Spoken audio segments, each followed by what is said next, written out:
So globalization has been with us for a long time. I mean, if you go back in history, there have been multiple waves of interactions of people through trade, for example, or through finance, or through the movements of people. I think that the modern age of globalization really started with the European expansion in the mid-1400s, with Spain and Portugal moving around the world and then being quickly followed by the British, the Dutch, the French, and others.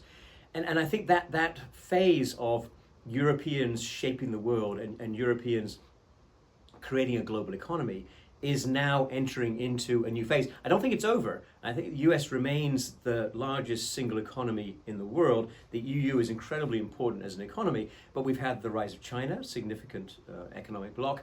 We have now the restrictions on trade that are implied by Mr. Trump's tariffs. Though these are, we don't know where they're going to land, but they're surely substantial. So I think what we're looking at is some new forms of globalization, some new impacts of globalization, particularly through trade, and we don't yet know exactly where it's going to end. But it's not the end of globalization. It's not the end of the flow of ideas, or the flow of trade, or the flow of finance, or the flow of people. Not at all. It's a remaking, a reorganization, a changing of those flows, and it will be consequential. It will have big consequences on who wins and who loses around the world, and who has good jobs, and who gets to keep those good jobs, which I think is absolutely fundamental to determining how prosperity is shared and where it is shared, and where, of course, it is sometimes not shared.